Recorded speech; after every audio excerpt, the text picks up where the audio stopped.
Hello, everybody, and welcome to episode 2 of the That's So 90s podcast. And we are talking 1998 today. I'm here with Amelia, who is also, like Sophie, much younger than me. And I know the answer to this. You were 8 in 1998, yeah? Do you know what? I had just turned 8 when this particular top 10 had come into fruition. So you were virtually 7. Yeah, so I was 8 on May 3rd, and of course this is the 31st of May, so yeah. This is a good one. We're going to get into this top 10 from this day. But first of all, if you haven't already, please follow our wonderful show, That's So 90s, at all of your wonderful social destinations. And even better, come and see us through the summer at Blackburn in July. I'm never going to remember all of these, Amelia. You said Penzance. Oh, Penzance and Axminster in August and Tewkesbury in August. And we're at a festival up north in Darlington in July as well. And I think I've remembered all of the dates, but you can find all of them at thatsso90s.co.uk. And that means that you can go and look at the website and see all the rest of the stuff that's there as well. So 100% go and get involved. Right, if you want to follow along, if you go to the official charts site and type in 31st of May 1998, we do have one song that we do in the show. I think that's the only artist as well, but... Well, we used to do another artist. Yeah. I'm sure this will come up. Let's start at number 10. How Do I Live? Leanne Rimes. The first thing I've got to say about this song is my mate had a little car prang. And this song was on the radio when he had the car prang. So whenever this song came on radio, I've got nothing to say about this beautiful ballad. He would quickly turn the radio off. But... this is that sweet spot, isn't it? It's half diva, half country. You can see why it sold a gazillion copies, can't you? I absolutely love this song. Great song. And it's a real guilty pleasure for me because Leanne Rimes... Why are you guilty about this? Because, Leanne Rimes, is she that cool in England and the UK? I suppose actually maybe she probably did better here than she did initially. Can't Fight the Moonlight as well? I don't know. Yeah, that was 90s? It might be noughties. I can't remember, but... I have a feeling it's 2000. It's either 2000 or 1999. I've probably got that entirely wrong. But yeah, that was where I first heard her doing Coyote Ugly, and then I kind of went back and looked at it. But I swear, didn't Celine Dion do this as well? Did she? I feel like she might have done a cover of it. Oh God! Don't ever record a song that Celine Dion. I think Leanne Rimes did it first. It's a great record, though. Yeah, I mean, the vocal's amazing. Leanne Rimes is one of the first people that I heard that I wanted to sing with. So she has a lot to answer for. If you ever get that, Taylor Swift nailed this. If you ever get that country across to pop. You're wearing silk pajamas for the rest of your life, aren't you? Let's move to number 9. Last thing on my mind, Steps. Now, I'm not even going to say guilty pleasure because of Steps. Because if you talk to any musician, particularly keyboard players, and say, go and sit down and figure out the chords of a Steps song, it is because they're trying to be the kind of like ABBA on... That's literally what I was thinking when I was listening to it. ABBA with a dance beat, isn't it? I listened back and went, oh my God, lyrically, this is just ABBA. Which is the chorus, but now you're suddenly like that's this one. Stranger. I get them so confused. ABBA. Oh, it's great, isn't it? And yeah, just the way that the vocals work together as well is just entirely ABBA. You can see I know. You see the influence. I think a lot of people look at Steps because maybe the dance routines are a little straightforward. I think. Yeah, they were great fun. Do you know what? I saw Faye Tozer in Singing in the Rain. Brilliant singer. Do you know what? Brilliant singer. Yeah, I always thought she was a little underrated as a singer in Steps, but everyone was always about Claire.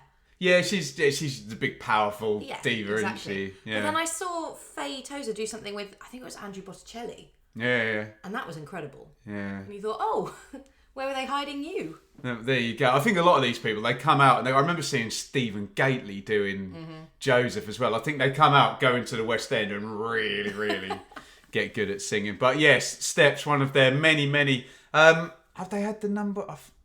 No, I think Tragedy is... I can't remember. I think Tragedy might have... Or no, maybe it hasn't.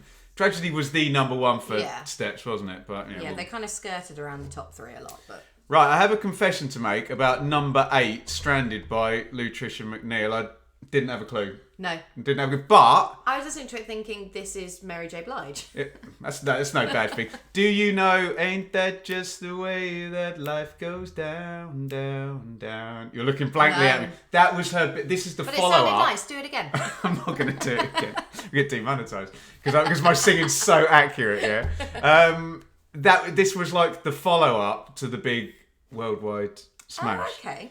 So I didn't know. Yeah, I'd never heard that song until I listened to it. So unfortunately, get in the comments on Lutricia McNeil if you have a particular opinion. But that was one that wasn't on my radar. Number 7. See, this is an interesting one because I think people are going to say you must play this song in your show, but we don't. Is "Dance the Night Away" by the Mavericks. Which is far more country than "How Do I Live" by Leanne Rimes. Do you know what? I didn't. You pulled a funny face. Are you not a fan of this one? No, I love the song, but I don't like that I like the song because it's one of those ones that just gets in my head. Like I used to do it a lot gigging, and I'd never heard of it until I started gigging. I used to have a post-it note so the end, and it said something like 6 bum bum bum bum bum bum bum bum bum bum. It said something like 4 4 6 4 for the amount of stabs I had to play at the end because I hadn't learned it properly. Goodness. But I mean. It's a very economic song with two chords in it. There's a massive hit, isn't it? Well, yeah, and it's just fun. Yeah. Just wanna it just kind of gets you fun groove, moving. Lots of brass. But it's not the biggest song of the night. It's No. kind of the starter for me. Like we always used to play it at the start of sets, and then we'd. Did you have real brass? Yeah. Oh, there you go. We put it at the start of the set, and then it would cut into "Oh What a Night," okay, and then cut back. This is diverse, isn't it? I know, really, kind of just random, but yeah, I like the song. It gets stuck in my head more. But you're not going to be. I'm not going to go away and listen to it. You're not going to be lobbying for it to go into the show, then. Probably not. Okay, there's other songs I'd lobby for before that one. Okay, number 6. Come Back to What You Know. Embrace. I never want to be mean in these. I didn't really like this song when I listened to it, and it felt like the back end of Britpop, where a lot of bloke bands with guitars came in. And do you know, it also felt like when Oasis got a bit bloaty in the noughties, just did lots of ballads with lots of strings on. Well, that, and I just imagined him walking across a beach like Chris Martin in Yellow, yeah. This is what this song is, but doing it backwards like he does in The Scientist or whatever. So yeah, I didn't mind the vocal, but it was a little bit like, okay, this is dragging on now a little bit. Then I haven't written a song that's got to number 6 in the UK. I know. I just feel like the original joy of Britpop when you think of like We Are Young. We run for it, and wake up, it's a bit, and it was all kind of like that type. It's all up in the air, fun hands. Yeah, then it all got a bit serious. Melancholy guitar music. Number 5 is a double A-side, Under the Bridge, stroke Lady Marmalade. Now I only put Under the Bridge on here. Yeah. I like All Saints. I like the attitude. I like the idea, but unfortunately, I really like the original. Yeah.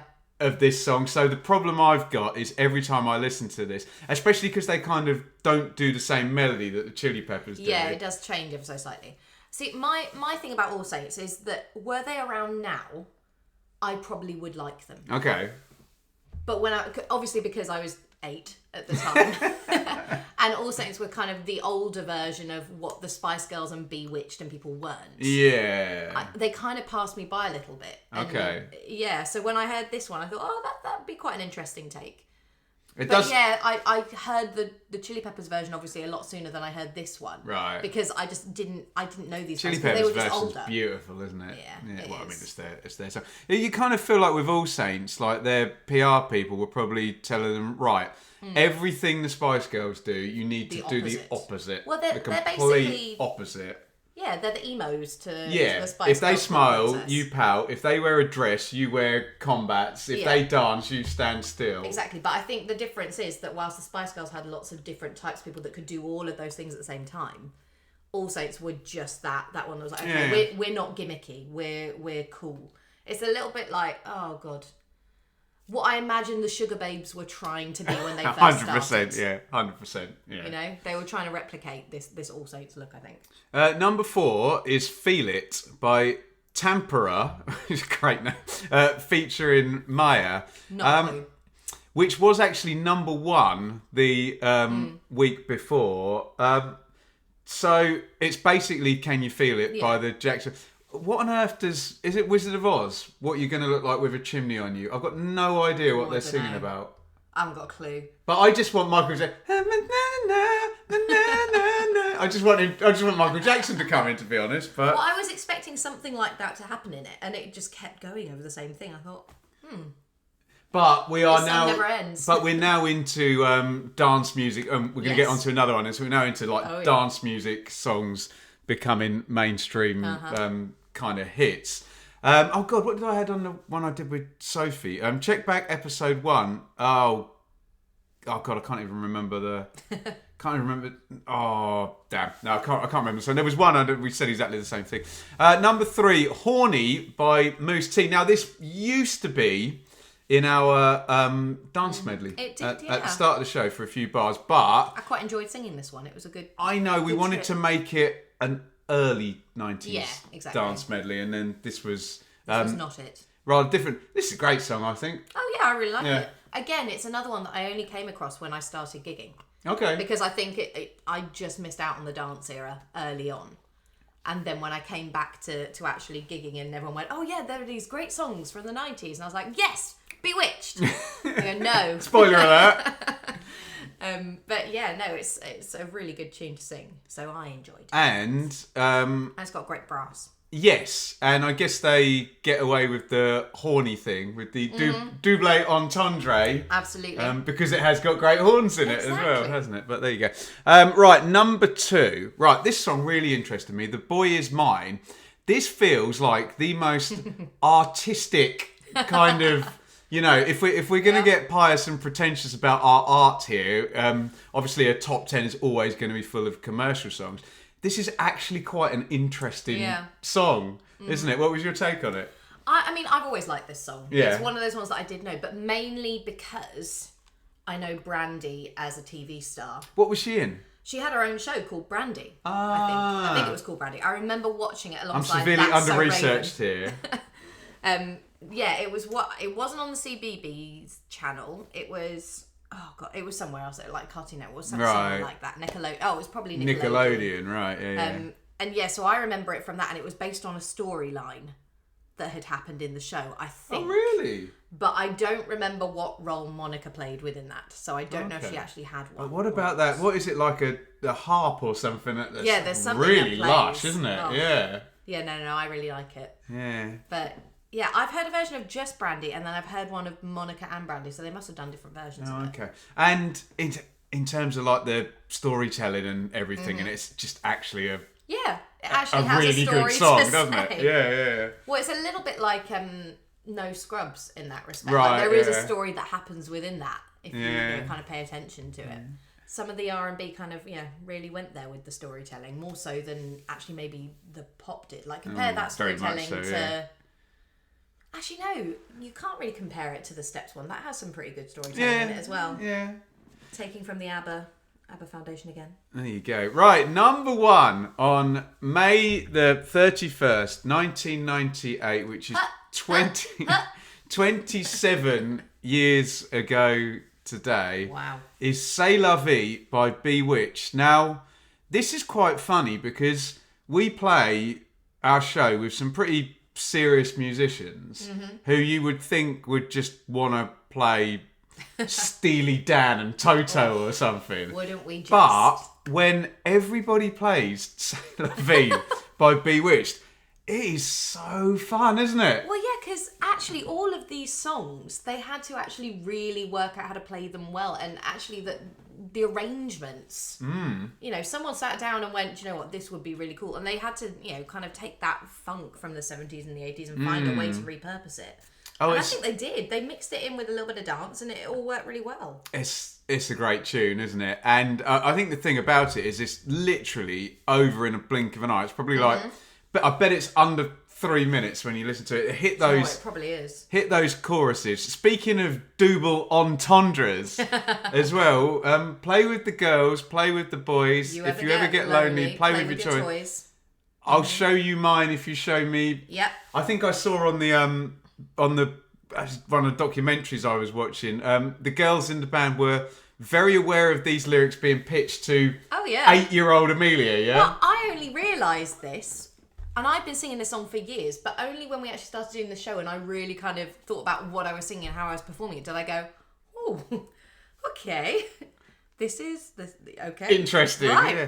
What I've got to say about this though as well, there's certain points in the show, and I don't know how you are, Amelia, but I'm always looking at the audience. Yeah. And on stage, I mean, we probably put too much pressure on ourselves. I need to see the audience stood up, having a great time all the time. And this is one of those songs where I look down on my list of, okay, are they having a good time? Are they having a good time? And I look C'est La Vie and I'm like, done. We're fine for the next 3 minutes, aren't we? Yeah, they jump, they sing along. I mean, I don't even need to sing this song when we do it.